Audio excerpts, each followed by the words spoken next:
Umamusume has been out for a while now. Fans have come, fans have left, and a ton have stuck around, leading to a large influx of people that will probably become real horse fans. The game definitely had a huge influence on its popularity, showing how having a global game with amazing advertising can impact your series. And I think the best part about all the advertising, all the marketing, all the news, is that the game itself is really good. It's addictive, it's engaging, it makes you want to keep playing more and more while learning each of the characters in depth. There's many different ways you can engage someone, especially in regards to video games. You gotta design it in a way that makes it replayable, but also leave certain things out, so you might be encouraged to spend a little moolah to get what you want. I'm a gamer, that sounds stupid saying it out loud, and I've played so many genres. So imagine my surprise when I get addicted to Umamusume and I'm like, damn, this reminds me of games I used to be addicted to. For those unaware, Umamusume is an immersive sports life simulation free gacha game where you train horse skills based off of real life horses to become the best of the best. At least until you enter team trials and realize you trained all of them horribly. The game has those basic gacha elements to encourage you to spend money, meteors that need time to replenish, characters with different stats and stories, and cards that can help you in your immersive sports life simulation runs. There is good incentive to spend money on the game though.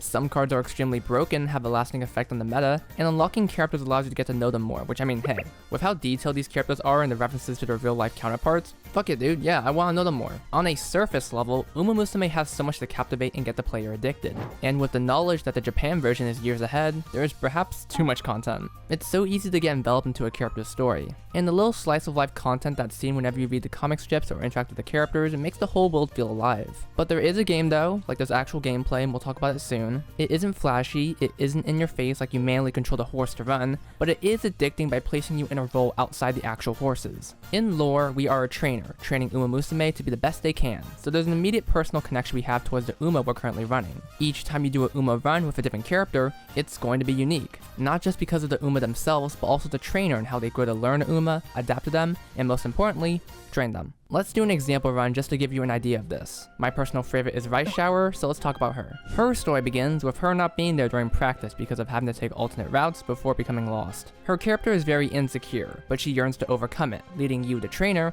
with the responsibility of ensuring she achieves her dreams. The gameplay is indeed a sports life simulation. You have a certain number of turns before your required goal, usually a race, and you have 5 categories in which you can train your Uma: speed, stamina, power, guts, and wits. Now, I'm not going to go into detail on what stats do because, being frank, I don't know, but you need a good ratio between each of them in order to win your races. Before you start your run, you're able to select a group of support cards that can give you skills, along with increasing stat points if you increase their bond enough. Here's when many of the RNG elements begin to take place. In order to increase a support card's bond, it needs to be in the category you're training. This is randomized, and the number of support cards on a category can be 1, 4, or worse, 0. These support cards are extremely important as they can help increase stat points towards the later half of your run, so it's important to increase it when you can. You can't go training all willy-nilly though, because you have an energy meter. Every time you train a category, your energy depletes, and as it depletes, the failure rate begins increasing. It can be 1%, 20%, and gets higher as your energy gets lower. You have a rest option that randomly restores a certain amount of energy, but that wastes a turn, so you're placed in a dilemma where you begin debating whether or not you should take the chance to train. If you fail a training session, there's a chance you can recover from it perfectly, or have your stats decrease, your mood decrease, and have a condition that inhibits your training. Did I mention it's a chance that can happen? And oh boy, I haven't even gotten to the events yet. Events involving your support cards or the Uma themselves have a chance to occur after every turn. These events can raise stats, replenish energy, give you incredible skills, or decrease your stats and lower your mood, which affects a ton of attributes. Rice Shower is kind of notorious for this, having many events that just ruin her entire day and that can actually kill Ren in the right circumstances. And there's plenty of reasons you don't want your run to fail. 1, because it'll make your Uma sad. 2, because it's good to have high stats at the end of your run. And 3, bro, I spent a lot of time on this. Every Uma run has a story to tell, and it's one that has a ton of dialogue. Unfortunately, a lot of people skip out on this, which kinda sucks. If it's repeated playthroughs, which I'll get to soon, then yeah, it makes sense to skip it, but on your first playthrough, you should really take the time to immerse yourself into the story. It helps you understand the character, and also gives you a taste of how much time you really spent with them. In lore, you're spending like 3 years with them, so if you spend over an hour bonding with them, you're in turn gonna be like, please don't fucking fail, please don't fucking fail. All of it culminates in a required race that determines whether or not you continue on. Sometimes you gotta be top 5, top 3, or worse, you you gotta be first. That immediately builds up tension by the time you reach the deadline, and no matter if it's your first playthrough or repeat playthrough, there's always a chance you'll fail.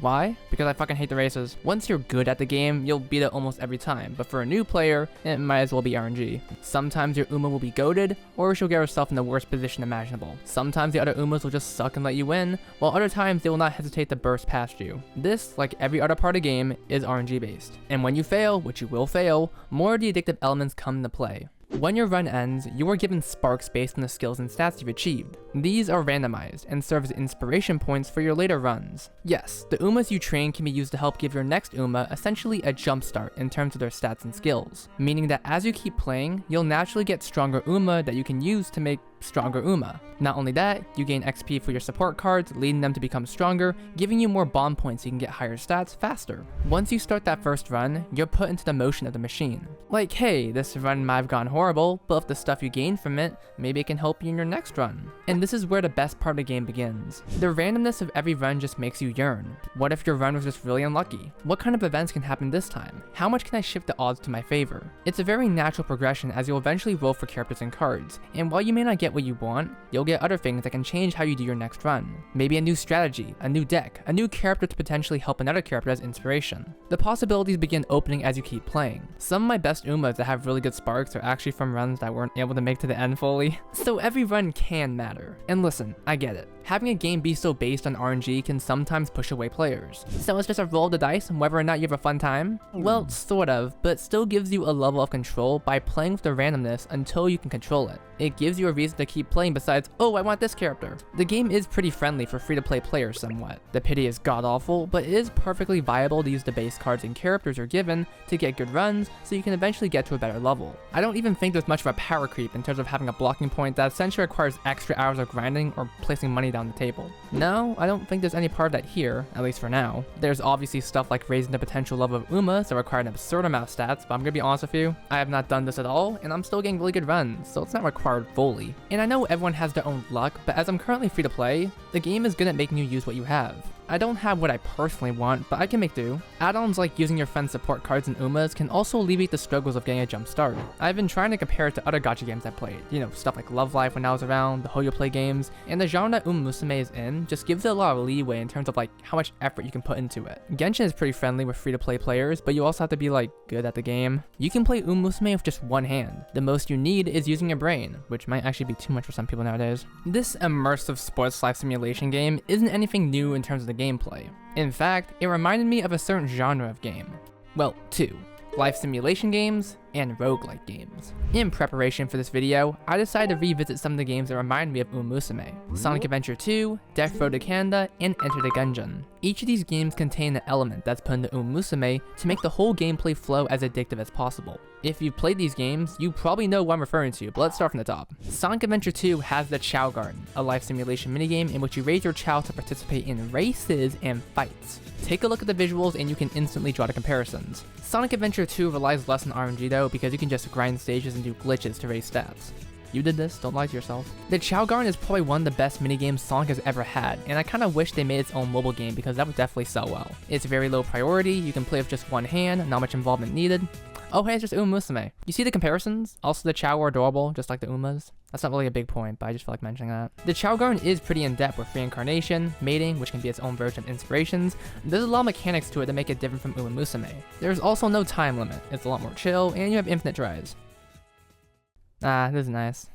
Alright, the video. Let's move on to Death Road to Canada. I recorded a run for this video, ignore the Hanakan tutorial here. Death Road to Canada is a game in which you travel to Canada to survive a zombie apocalypse. In your journey, you'll come across many different situations. You'll come across different characters, settings, and multiple random events that can either fuck you in a bad way, or fuck you in a good way. It's a game filled with RNG. You can be good at the game, but have poor luck with the events that occur. Sometimes events will happen where you just get hurt for no reason, or lose a random amount of items. Does that sound familiar by any chance? You can get lucky in a lot of situations. I got a really OP character that helped out my run for quite a bit, and like Umamusume, it's a game you intend to play a lot. Every playthrough is different, so maybe, just maybe, you might luck out. And I know there's a crap ton of other games that have the same sort of roguelike structure, but I'm just going off my personal experiences. If Umamusume reminds you guys of anything, feel free to comment it down below. And finally, the last game to remind me of Umamusume, Enter the Gungeon. This game is pretty simple. Enter a dungeon, use guns. Or in my case, use a bat because luck gave me it and I love it. I used to be obsessed with this game. I really sucked at it, but it was so much fun entering the Gungeon, seeing what kind of crazy stuff would happen. Like Death Row to Canada, it's randomized every time you start a playthrough. The room layouts, the items you get, the bosses you fight, it's all randomized and provides a unique experience almost every time. It's the perfect example of a game testing both your skills and your luck. Are you able to make do even if you're given the worst cards? Unlike many of the other games I've mentioned, this one is really reliant on skill to the point you can master it so hard you don't even need the good RNG. But it does help if you are lucky. One of the best parts about the game is that every time you finish a run, you'll often unlock a new item that has the chance to appear in your next run, maintain the roguelike formula. Does that sound familiar? Unlocking new things that have a chance to happen? Yeah, I'm making the connections as direct as possible. If there's one thing I love doing on this channel, it's connecting things. Everything links to another in some sort of fashion, so tracing why I like Umamusume was a nice little mini journey. I can see why the game is extremely successful, and I hope Cygames continues putting more effort into expanding its audience. This isn't really something you can land a perfect strike on, and I'm just glad to see a series like this one thrive in today's world where a lot of people are constantly moving on to the next big thing. Umamusume has been around for a very long time, and there's probably a reason why they're able to stay around for as long as they do. This is all just to say that Umamusume is addictive, and I haven't spent a single cent on the game. Yet. That can change very soon, but I can say for right now that Umamusume is addictive for its enticing gameplay. Okay, I'm gonna go play now.